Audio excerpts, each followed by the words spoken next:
Yo, what's good, guys? This is James, bringing you another Yu-Gi-Oh! Deck profile for the Menards Club, youtube.com.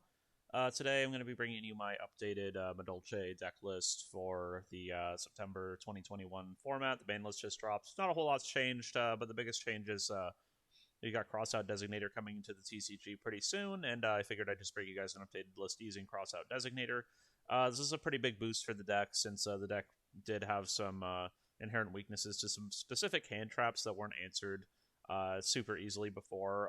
Back in my old list, I had Herald of Orange Light, which was very useful against Crossout Designate or against Nibiru and stuff. But you had to have a very specific opener for this to be able to stop a hand trap proactively.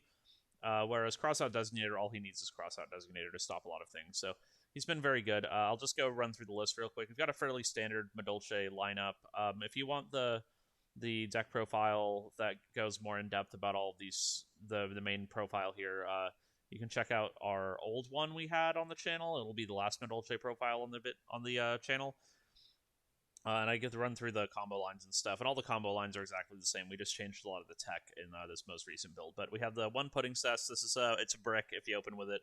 We don't really want to open with this. I was trying 1 and 2 back when I had an orange light in the build, just because it's another fairy that you could pitch to orange light. But now that we don't have orange light in the main, it doesn't really matter. We just have the one because you can tutor it up. Petting Cessor is your combo starter. This is your 1 card combo. Madolche Magelline finds Petting Cessor or any other Madolche, but Petting Cessor is what you're almost always finding there. And Angeli also can find and trigger Petting Cessor. So you have 9 1-card starters in the deck, which makes the deck super consistent. I guess I didn't say this is a going first version of Madolche. I know some people like to blind second with the build. I like being able to just set up a board. You can make really strong turn 1 boards with the deck, and then just to beat people on the crackback, and then just side for going second. I like that plan a lot more. And then we have 2 Hoot Cake. This guy's more of a brick if you open with it, so we only play 2. This is what you want if you hand trap the opponent on turn 1, but otherwise you don't really want to start with this one. This can turn Angeli into a starter combo as well. Messengelato is your tutor. There's no hard once per turn on this guy. It's just you can keep using him over and over again. We use 2 because, again, he's a brick. We just want to have our 2 we recycle over and over again. Pot of Prosperity was a fantastic addition for this deck. With all of these 1-card starters, it's just like you're almost guaranteed to find one off of your pot if you don't open with one. And then if you do open with one, you can use your pot either as bait for like an Ash Blossom or something, or to help find a protection piece or an extender like a Salon or now a Crossout Designator or Called by the Grave. Super crazy good card. And our extra deck is super redundant, so it's really easy to resolve this card without even having to use your brain, really. One Called by the Grave. It's Called by the Grave. I mean, we're not leaving home without it. It should be down here though, somewhere. I don't know. I don't like it with all the Madolche cards. And then we have the Salons. This card's absolutely crazy. It's your combo extender and just like game extender. It lets you recycle your trap cards. It's just crazy good. Ticket's a combo extender. Chateau's a combo extender and OTK enabler. Madolche Promenade is absolutely fantastic. Just a crazy good card. Negates any card on the field. The only thing it can't stop is a counter trap due to spell speeds, but otherwise it can stop the effect of anything on the field. This can save you from Dark Ruler No More, Evenly Matched, anything as long as you can target the card. Crazy good. Infinite Impermanence and I guess Cyframe Gear Gamma. I'll talk about these at the same time. These are our hand traps of choice because for Petting Cessor, to special summon her from the hand, you have to have no monsters in your graveyard. Which means we don't really want to be playing traditional hand traps like Ash Blossom and Ghost Spell in multiples, because if you do that to your opponent to disrupt them turn 1, you have a monster in your graveyard, and then you can't even combo off anyway. So what was even the point?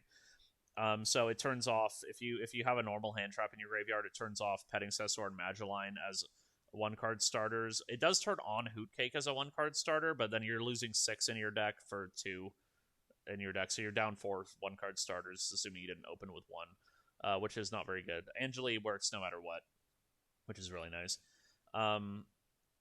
But yeah, so Infinite Impermanence and Cyframe Gear Gamma, assuming they don't destroy your Cyframe stuff after you use it, they won't go to the graveyard, and the Impermanence isn't a monster in the graveyard. So These are like the perfect hand traps for the deck. I do, like I said, this is a going first version of the deck, but you can't always guarantee going first. Plus, impermanence is still strong going first. You can just set it. And Gamma can kind of protect your combo even if you're going first, but only really if the opponent's kind of stupid and just like tries to shotgun stop your Petting Cessor, which is pretty much never the right play anyway. But yeah, good cards, and then Called by the Grave it's Called by the Grave. I mean, it does what it does. It's very good. So we have kind of a weird hand trap lineup here. We've got one Nibiru, one Effect Veiler, one Ash Blossom, one Ghost Bell. I know I said I don't want discard hand traps in the deck, but Crossout Designator is a card now. We have to run these in our deck if we want to stop them from our opponent's deck. These are the most common hand traps that I've been seeing in the format. You can kind of adjust these to whatever you see locally. But this is what I've been running into. Nibiru is the biggest stop to this deck. There's no real way to interact with it. Like I said, we had Herald of Orange Light to interact with it before, but now we can use Crossout Designator as long as we don't draw Nibiru. So this is really clutch. I like being able to stop Nibiru a lot. Plus, Nibiru is not the worst hand trap for this deck because, again, it doesn't really go to the graveyard, but we're also trying to go first, so it's not like we want to be main decking 3 of these anyway. Effect Veiler, Ash, and Ghost are all solid cards. That is like not the worst to be playing in the deck. And Crossout Designator targets. Ash is super common, obviously, and Ghost Spell, I feel like I see a decent amount. The same with Effect Veiler. These two are kind of like the second string hand traps, but you'll see them, and you can Crossout Designator them, or you can use them to stop your opponent, even after you've set up your combo. So solid cards. I'm not like upset about having to run them.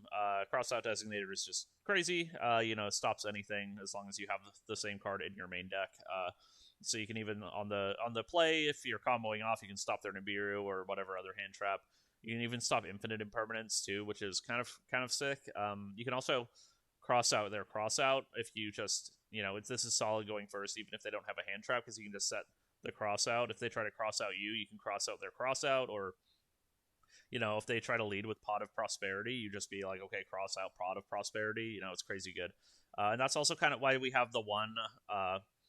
The Miser's triple tactic talents, because I don't know, there's no reason not to run this card. Like, this card's just really strong. It's strong going first or second against a lot of decks. I didn't run it in the deck before because I never really felt a strong urge to, but now that it's a really common card for people to be running, and then you can cross out Designator it as well, just to Mize. There's no reason not to run one. It's not it's not super consistent playing one, obviously, but it's, if you draw it, and it's good, and if you don't draw it, then whatever, right? So that's kind of my philosophy with this, and kind of how I'm starting to build decks now with Crossout Designator is I'm just I can include a bunch of really strong one-ofs that just are really strong on their own, that are commonly played in the format, because you can also randomly snipe them with Crossout too. So yeah, TTT not necessary at all. I know it's an expensive card, and if you don't have it, you don't have to run it if you don't have it. But like I said, I just have it in here to Mize because why not, right? Extra X really straightforward. We want 3 of all of our Madolche cards. One day we'll get another Madolche card to fill out our extra deck, but until then, we have Zeus. It's kind of a free roll. Petting Cessor Xeno locks you, so as soon as you start going into the combo through Petting Cessor, you can't make a Zeus, but you can on the draw sometimes. You can make a Zeus through a Madolche Salon, or if you triple tack and take their Exceed monster or something, you can also make a Zeus, a 4 material Zeus with Chocolate a la mode, which is cool. Very rarely comes up. Almost 99% of games it doesn't come up, but we're not using this extra X slot for anything better. Same goes with Nightmare Cerberus. Both of these cards are just here. They can be anything, really. They're just here for very, very corner case scenarios. I was running Unicorn before too. This slot I just changed to whatever I feel like. You could play Lambda to keep the Cyframes online too. It really doesn't come up. Trap Trickster Flasia does come up, and this is an important card. I don't have any trap holes in the main deck, but there's a line you can take going first. If you open with Salon and Magiline, you can go normal summon Magiline with your extra normal summon with Salon, grab a Magiline, normal summon your second normal summon with the Magiline, grab Petting Cessor, and then before activating Petting Cessor, overlay for Traptrix Rafflesia, and then if you have Gravedigger's Trap Hole in your main deck, that makes you immune to hand traps for the turn. Well, at least one hand trap. It stops one hand trap, and it can even stop Nibiru, which is really strong. So we have this in for those situations when we open the nuts like that, because, why not? Side deck's kind of iffy. I have a few slots I'm not 100% sure on. There's some I really like, though. Like, I'll always keep, like, these three, Harpies, Red Reboot, Pank, because they're all just too strong not to play. They're just incredible at what they do. Cosmic Cyclone I used to have in the main, but now there's just not really room for it. I do really like this card in the format still. You can stop, like, Chuches, and it's really strong going first or second, because you can just, going first, you can just set it, and it's a disruption. Going second, you can still stop opponent's stuff, like, Conquistadors, Chuches, all kinds of stuff. So I do really like this card, but there's just no room now that we have to play all these cards for Crossout Designator. Still really good. Like I said, Gravediggers we bring in when going first, because it can stop an opponent's Nibiru play. I don't like main decking this card anymore because I don't really plan to play around Nibiru in the main deck. If they, first of all, they have to open with it, and second, they have to be playing it. I guess in the other order. First, they have to be playing it. Second, they have to open with it. And third, they'd have to be a going second deck, essentially. So I'm not really playing around it in the main deck beyond the Crossout Designator, because it's kind of free to have this in the main deck for if we go second and open with it. But this is nice for bringing in going first, because even if you open with it, you can set it, and it's a fairly relevant card against a lot of the formats. So still really strong. Solemn Strike for going first. This card's just awesome. It's just, we're not always going first. That's why I have if you want to like really go hard in the paint and just like hope you open and win the die roll, you can take some of the hand traps out, I guess, for Solemn Strike. But I like Solemn Strike in the side. The two works out really well for your side decking ratios for like taking out the gammas and stuff. Forbidden Droplet, Dark Ruler no more. One of. Just to supplement the Forbidden Droplet. And again, you can mize it with a Crossout Designator.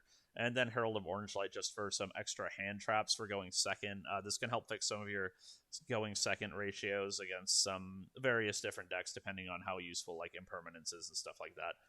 But yeah, that's the deck, guys. It's really different than how it was before. The whole combo works exactly the same, but like this whole latter half of the deck that's just tech is like completely different now because of Crossout Designator. It's a change for the better for the deck. It makes the deck stronger because it insulates you more often against more different hand traps.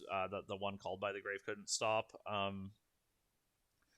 And I'm excited to keep playing this deck going forward. I think it's in a very strong place in the format. And yeah, if you have any questions, guys, hit us up in the comment section below.